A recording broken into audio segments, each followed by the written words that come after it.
안녕하세요. 미국주식론 대학의 미준입니다. 12월 19일 오늘의 미국 주식 뉴스를 시작합니다. 오늘도 변함없이 미국 주식 투자의 정석을 지키고 있는 미준에 오신 것을 환영합니다. 어제 12월 18일 월요일 날은요.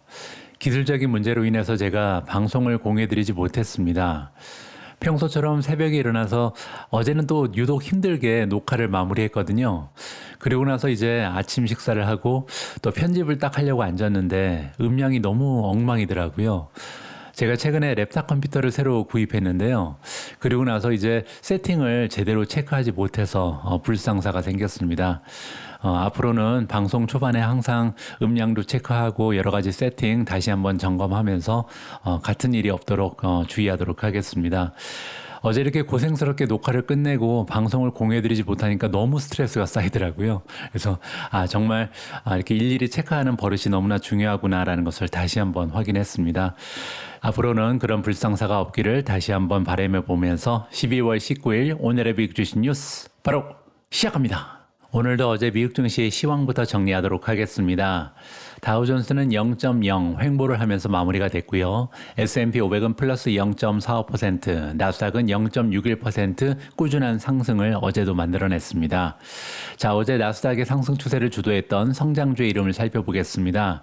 SMCI 슈퍼마이크로가 가장 좋았고요. 플러스 7.36% 급등하면서 마무리가 됐습니다. 두 번째로 주가의 흐름이 좋았던 종목은 애쉬고요. 플러스 4.69, 니오 플러스 4.64, 리비언 플러스 4.25, 코인베이스 플러스 3.74, 소파이 플러스 3.32, 파가야 테크놀로지 플러스 3.16, 추이 플러스 3.04, 업스타트 플러스 2.92, 메타 플랫폼스 플러스 2.90, 아마존이 2.73% 올라가면서 가장 추세가 좋았고요.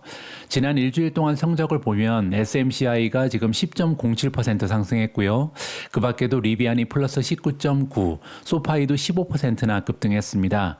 파가야 테크놀로지는 플러스 23%, 업스타트가 20.59% 올라가면서 굉장히 좋은 추세를 만든 성장주의 이름을 올렸다. 이렇게 정리가 가능합니다. 다음은 미준 탑 12의 성적입니다. 어제 SMCI 슈퍼마이크로가 가장 좋았고요. 플러스 7.36, 소파이가 플러스 3.32, 아마존 플러스 2.73, 엔비디아 플러스 2.43, 마이크로소프트 플러스 0.52, TSMC가 0.38% 올라갔습니다.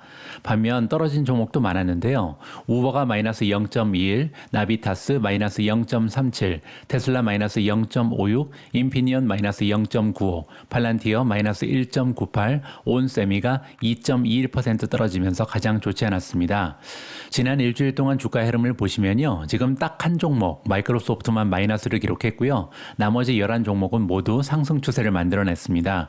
특히 SMCI는 10.07, 소파이가 15% 올라갔고요. 그 밖에도 나비타스가 플러스 8.2, 그리고 온세미가 12.49% 올라가면서 가장 좋은 주가의 흐름을 만들어냈습니다. 참고로 미국 증시 S&P 500은요, 지난 한 달 동안 4.25%나 주가가 급등을 했습니다. 나스닥은 오히려 더 좋았는데요. 4.35% 한 달 만에 주가가 급등하는 추세를 만들어내고 있는 것이 미국 증시의 현실이다. 이렇게 보시면 될 것 같고요. 그러다 보니까 지금 현재 약간 분위기가 과열화되고 있습니다.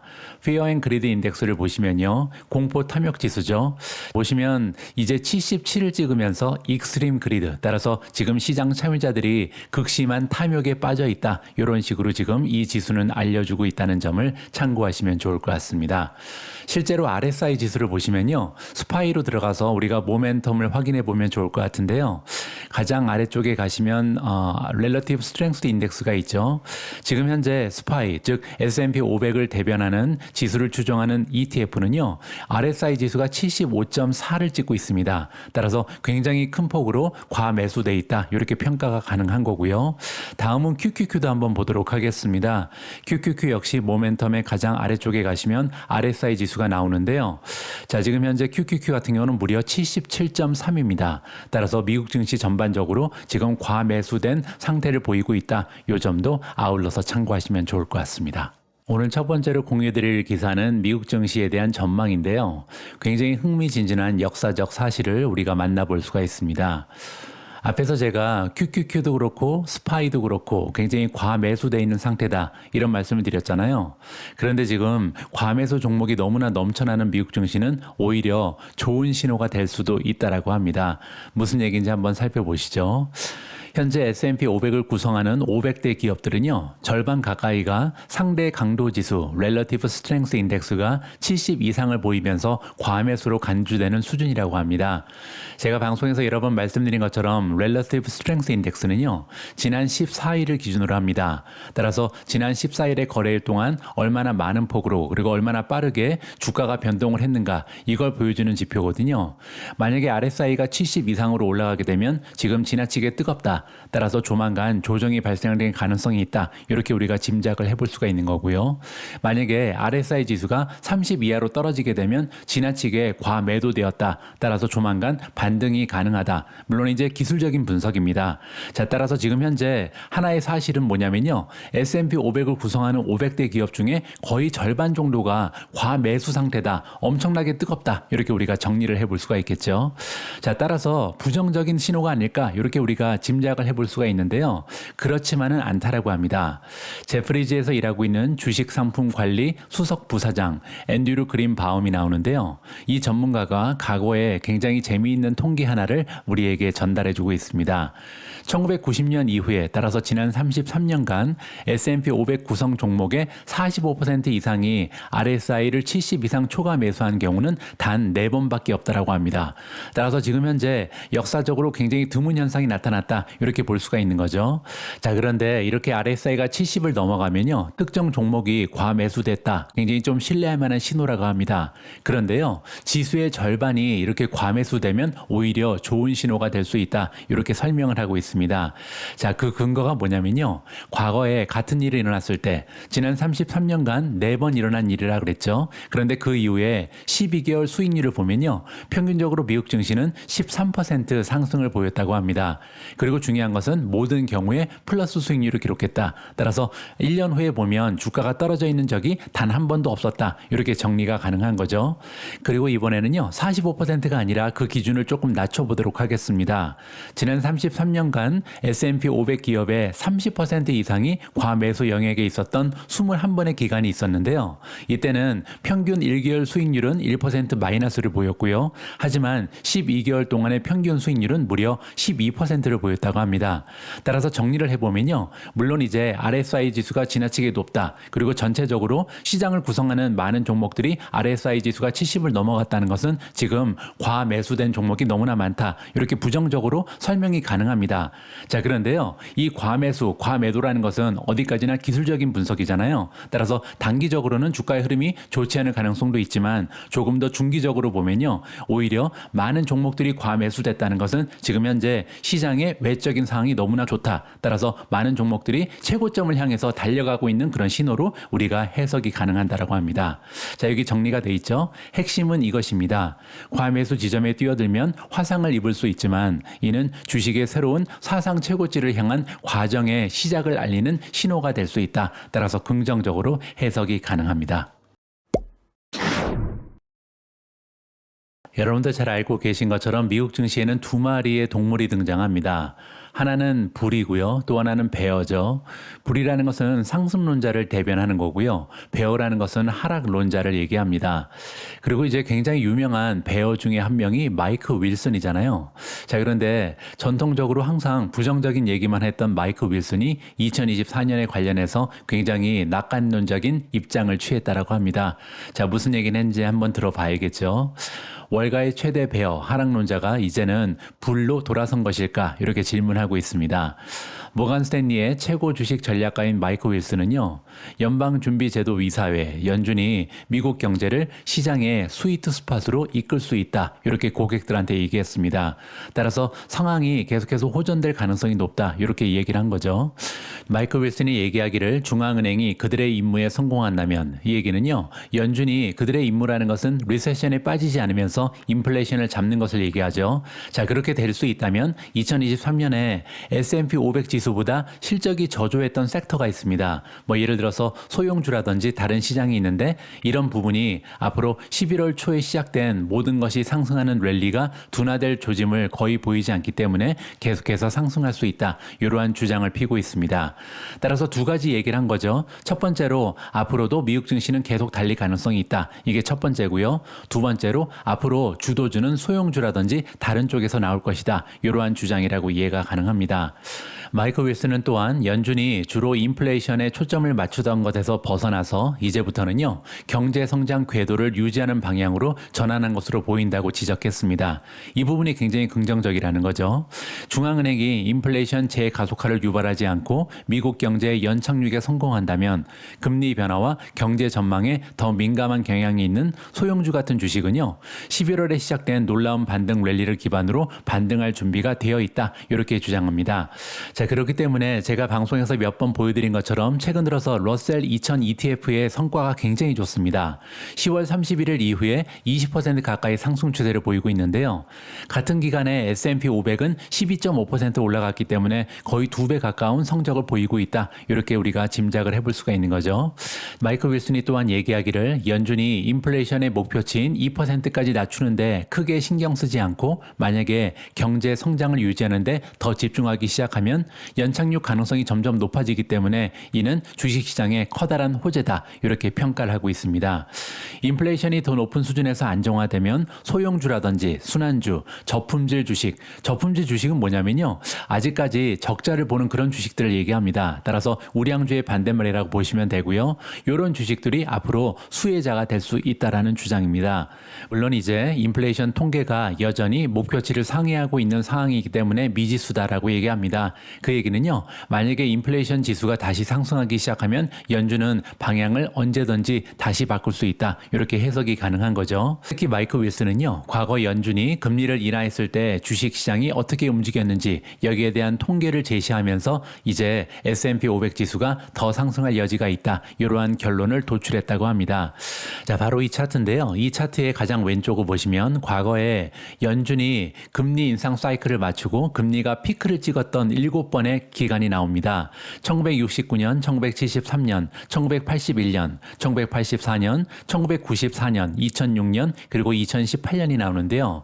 자, 그중에서 이 3년 동안은요, 금리를 멈춘 다음에 금리 상승이 끝나고 나서 인플레이션이 다시 한번 상승을 한 굉장히 좋지 않았던 그런 과거고요.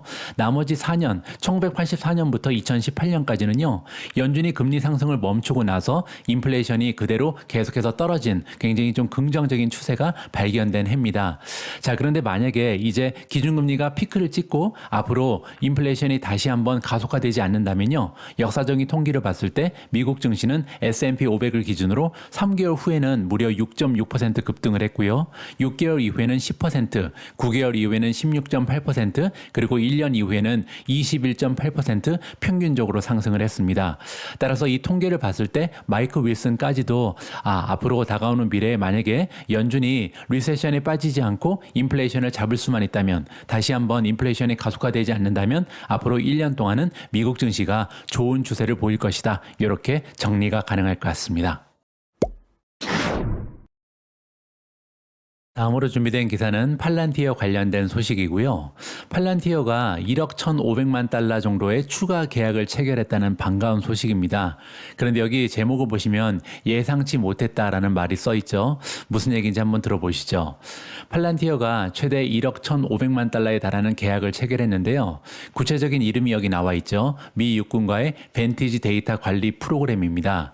자, 그런데 이 프로그램 때문에 사실 최근에 팔란티어 주가가 많이 떨어졌거든요. 그 얘기가 뭐냐면 원래 이 프로그램은요, 기존 4년 계약을 했었습니다. 과거 4년 동안 팔란티어에 굉장히 많은 매출을 안겨줬던 계약이거든요. 그런데 이 계약이 최근 들어서 다시 갱신이 돼야 되는데 아마도 이 4억 5,800만 달러 정도의 규모가 그대로 이어지기는 어려울 것이다. 아마 규모가 반 정도는 줄을 것이다. 이러한 의견이 지배적이었습니다. 그렇기 때문에 여기에서 많은 매출이 감소되면서 아마도 팔란티어에는 굉장히 커다란 악재로 작용할 것이다. 이러한 주장이 대두가 됐던 거죠. 그런데 다행히요. 이번에 계약이 4년 연장된 것이 아니라 1년 연장됐고요. 금액이 무려 1억 1,500만 달러입니다. 그렇게 되면요. 여기에 4를 곱하면 사실 4억 6천이기 때문에 옛날에 있었던 과거의 계약과 같은 수준이다. 이렇게 우리가 유추를 해볼 수가 있는 거죠. 육군은 목요일 날 국방부 웹사이트를 통해서 계약 연장을 발표했고요. 팔란티어도 성명을 냈습니다. 벤티지 프로그램이 데이터를 전략적 자산으로 활용하려는 미 육군의 혁신적 노력의 초석이다라고 칭찬을 했고요. 자, 이 회사는 또한 육군의 새로운 AI 지원 기능과 개방형 플랫폼 인프라를 제공하면서 벤티지가 육군 데이터 플랫폼 2.0로 알려진 후속 프로그램으로 진화할 수 있도록 지원할 것이다. 따라서 지금 현재 원래 가지고 있었던 프로그램을 한 단계 업그레이드한다. 이러한 얘기를 한 거죠. 그러면서 앞으로 다가오는 미래에 또다시 1년 이후에 갱신될 가능성이 높다. 이러한 느낌을 갖기에 충분한 발표 내용이었습니다. 자, 그리고 전문가 한 명이 등장을 합니다. 뱅크 오브 아메리카의 글로벌 리서치 애널리스트 마리아나 페레즈 모라가 있는데요. 자, 이 전문가가 뭐라 그랬냐면 원래는 이 프로그램이 이번 주에 만료될 예정이었기 때문에 이번 연장은 예상치 못한 일이다. 왜냐면요. 미국의 국방부는 육군 데이터 2.0 프로그램에서 팔란티어 같은 단일 공급업체가 아니라 경쟁력 있는 멀티벤더, 따라서 여러 개의 기업과 계약을 선호한다. 이러한 입장을 밝혀왔다라고 합니다. 그런데 이제 갑자기 계획을 또 바꾼 거죠. 따라서 여러 개의 기업을 이용하지 않고 단 하나의 기업, 팔란티어한테 모든 계약을 맡겼다. 이렇게 이해가 가능합니다. 따라서 이 모라라는 전문가에 의하면요. 이제 팔란티어가 핵심 공급업체로 남을 수 있는 강력한 입지를 확보하고 있다. 이렇게 덧붙였습니다. 제가 예전에 몇 번 말씀드린 것처럼 팔란티어가 가지고 있는 가장 커다란 경제적 해자는요. 전환 비용입니다. 전환 비용이라는 것은 팔란티어를 이용하던 고객사가 다른 기업을 이용하기 위해서는 엄청난 비용이 추가적으로 발생한다. 이렇게 우리가 해석을 해볼 수가 있거든요. 따라서 이번 기사를 통해서도 미 육군 역시 팔란티어를 이제 좀 쉽게 버리지 못한다. 다른 기업으로 옮겨가기가 여의치가 않다. 이 점을 우리가 다시 한번 확인해 볼 수가 있었습니다. 다음으로 준비된 기사는 테슬라 관련된 긍정적인 뉴스입니다. 아주 오래간만에 멕시코 기가팩토리 관련된 업데이트 소식을 전달해 드릴 수 있을 것 같습니다. 테슬라가 멕시코의 누에보레온 주에 기가팩토리 건설을 위해서 누에보레온 정부로부터요 26억 3천만 페소, 달러로 환산하면 1억 5,280만 달러 상당의 인센티브를 받게 되었다라는 긍정적인 소식입니다. 이 인센티브는요 테슬라가 공장에 투자할 전체 금액으로 따지면 약 3.4%에 불과합니다. 따라서 이제 금액은 엄청나진 않죠. 하지만 그럼에도 불구하고 이 로컬 지방 정부랑 함께 일한다, 지원을 받기 시작했다. 이 점에 의미를 주면 좋을 것 같습니다. 누에보레온 정부는 성명에서 승인된 인센티브를 통해서 식수라든지 처리수, 도로, 새로운 운송 경로와 같은 기본 인프라를 구축할 수 있을 것이다. 이렇게 얘기를 했고요. 이번 인센티브에는 급여세 감면도 포함이 된다라고 합니다. 테슬라의 CEO 일론 머스크는요. 이번에 멕시코 공장 건설이 시작되기 전에 누에보레온 정부에 이 지역의 전기, 수도, 교통을 개선해달라 이렇게 요청을 한 적이 있었거든요. 여기에 대한 응답을 받았다. 이렇게 해석이 가능합니다. 테슬라는요. 멕시코 기가팩토리를 위해서 초기 투자 자금 45억 달러를 투자하는 것으로 나와 있고요. 향후에 모두 합쳐서 약 100억 달러를 멕시코 기가팩토리에 투자할 계획인 것으로 파악이 됩니다. 자, 그리고 이번 기사를 통해서 드디어 멕시코 기가팩토리가 조금씩 진전되고 있다. 조만간 하나의 기가팩토리가 더 추가될 가능성이 높다. 이렇게 기대감을 높일 수 있는 좋은 기사였습니다. 다음으로 준비된 기사도 테슬라 관련된 소식인데요. 북유럽 관련된 부정적인 뉴스입니다. 우리가 잘 알고 있는 것처럼 최근에 테슬라는 북유럽 지역에서 엄청난 어려움을 겪고 있는데요. 이번에는 스칸디나비아 반도의 기관 투자자들이 노동 투쟁에 동참한다라는 굉장히 좋지 않은 소식이 전달되고 있습니다. 테슬라는 이번에 노조와의 협력 방식에 대해서 노르웨이 최대 연기금인 KLP, 그리고 스웨덴의 폴크샴, 덴마크의 PFA 및 덴마크 연금, 이렇게 수많은 북유럽의 저명한 투자자로부터 추가적인 압력을 받고 있다고 합니다. 처음에는 스웨덴의 소수 수리점들과 시작된 갈등이 이제는 유명 투자자들이 주목할 정도로 확대가 됐다. 굉장히 부정적으로 해석이 가능하고요. 북유럽의 대형 기관 투자자 그룹은요. 스웨덴의 노동시장 모델이 기업들이 북유럽 지역에 번영을 가능하게 했다는 점을 테슬라에 명확하게 상기시켰습니다. 그만큼 이제 우리의 노동시장 그리고 노사 관계는 굉장히 훌륭하다. 그리고 굉장히 건강하다. 따라서 이러한 모델을 좀 리스펙트 해달라. 이렇게 얘기하는 거죠. 특히 노동시장의 모델은 고용주와 노조가 정부의 개입 없이 조건과 급여를 협상하는데 동의하는 모습을 과거 계속해서 전통적으로 보여왔다. 이렇게 설명이 가능합니다.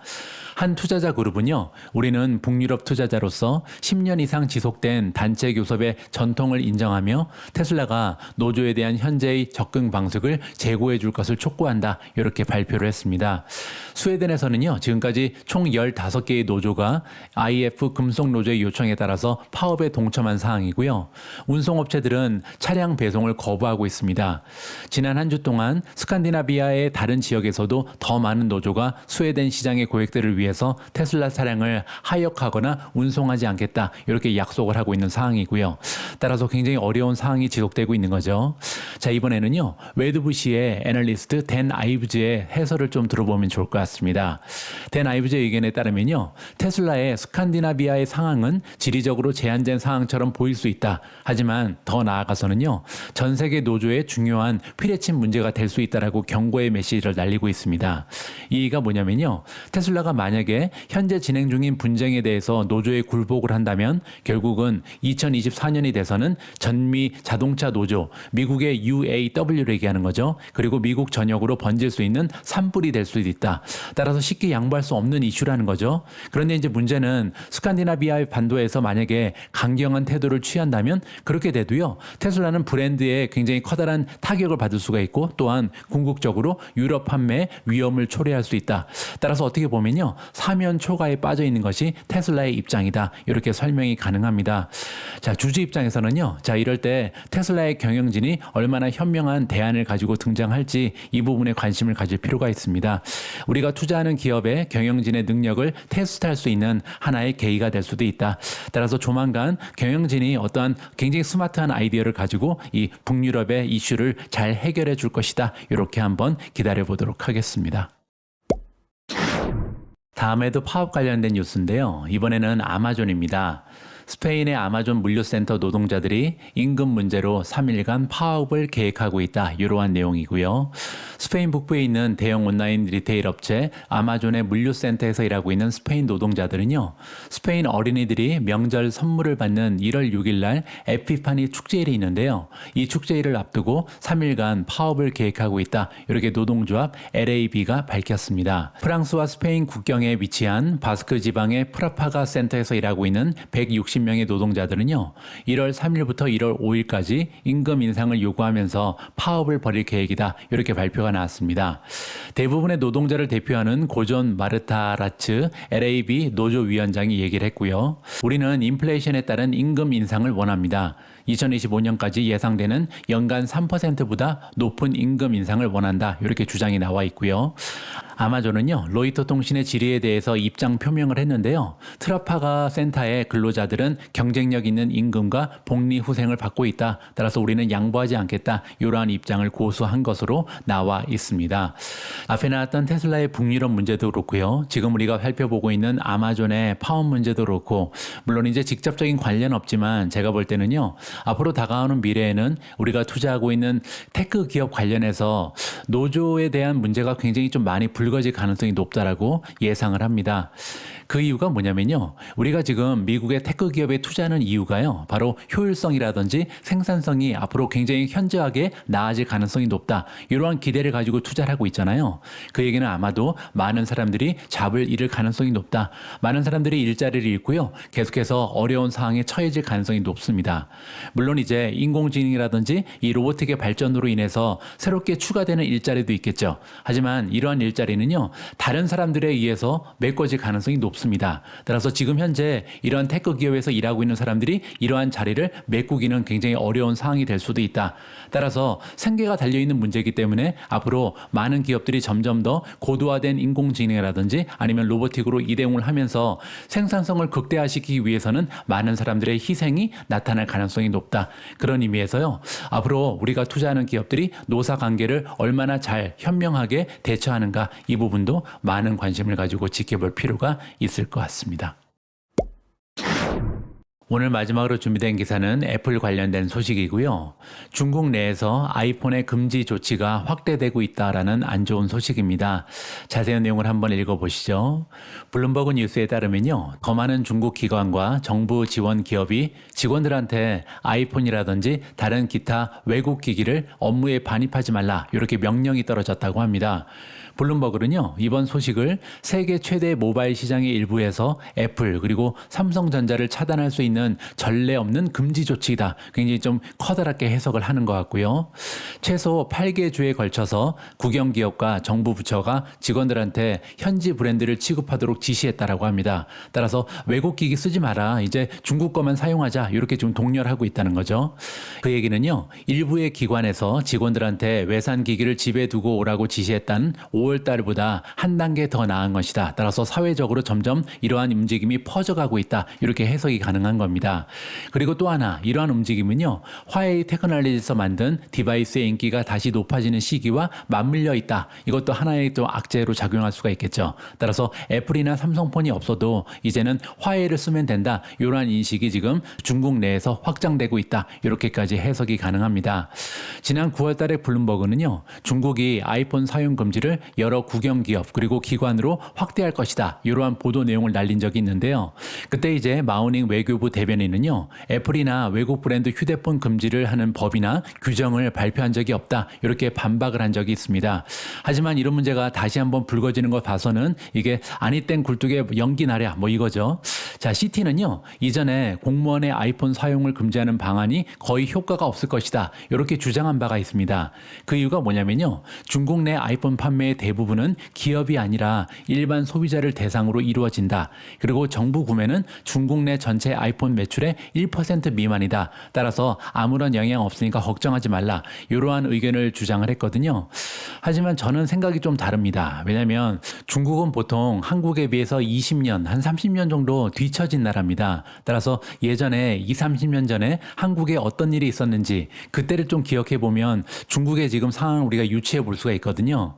예전에 한국에서도 비슷한 일이 있었습니다. 뭐 예를 들어서 현대자동차를 타지 않고 만약에 외국 차를 몰고 다니면요. 굉장히 나쁜 사람인 것처럼 여겨졌었죠. 매국노처럼 이렇게 취급을 받는 적이 있었습니다. 따라서 그런 현상이 지금 중국에서 나타날 가능성이 높다. 뭐 예를 들어서 삼성 핸드폰을 쓴다거나 아니면 아이폰을 들고 다니면 굉장히 좀 사회적으로 매장당할 수 있는 그런 분위기가 연출될 가능성도 있거든요. 물론 이제 시대가 많이 발전했지만 중국이 지금 다른 나라랑은 조금 분위기가 다르다는 점을 생각해 보면 그냥 간단히 넘어갈 문제는 아니다. 개인적으로 판단합니다. 12월 19일 보내드린 오늘의 미국 주식 뉴스는 여기까지입니다. 오늘 방송도 마지막까지 함께해 주셔서 감사합니다.